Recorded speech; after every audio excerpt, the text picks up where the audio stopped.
Chari, ngasigi video sida financial education karino, financial education ki basics sing, duga kari factor degi akoi se financial education degi leg behind oiribano haibadu khngminasi. Aduga channel asibu mayam thawai hakchang hapiu subscribe tawbiyu aduga channel asida sungsoi soidana akoi gi mayam na khwaidagi pamnaraba hojiki matam sigi chanaraba online earning na khngba mayam video phongbigani. Without further delay, let us go to the topic.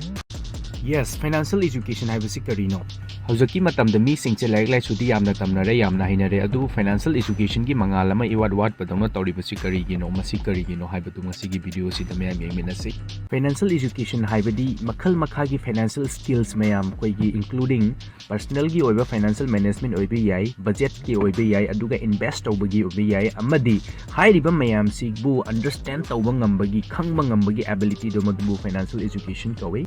Adu eragadi mayam financial education ga mari leinana personal financial management budget amadi investment haibasi karino haibadu kitang samlapna yengminarasi. Ahanbada personal financial management haibadi akoigi day to day life ki asset ayamba singse akoina akoigi financial situation gi matungin akoina fazana sembaduni amadi akoigi future gi oiba planning se masigi understanding ama akoina gain tawudo adubuni. Mayam mathang da budget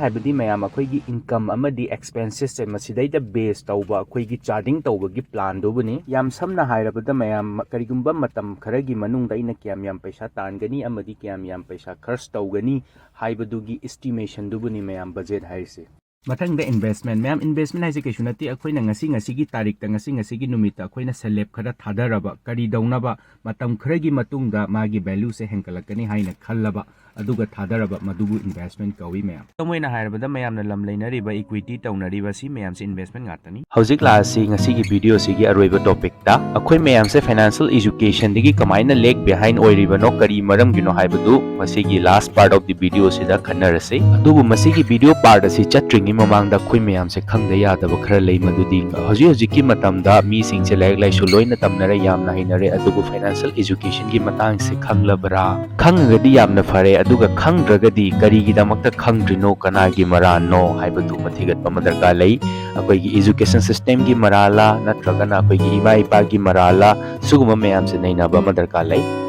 aigi motadi education system amadi akoigi ima ipa animak loina effect tawbra na khali maramdi karigino harakanda akoina nahawaidagi thaina dagi laik tamakpa matamda akoigi syllabus ta any class da PG oishano graduate oishano plus 2 oishano amma oishano akoigi education system sida akoigi financial education gi akoi maming bok tarakte sumain tawba ma lei haiba amako aduragadi akoina hinglaiba chawraiba society sigi education system se masidai sida kitang semtoogadi financial education gi matang se satra singda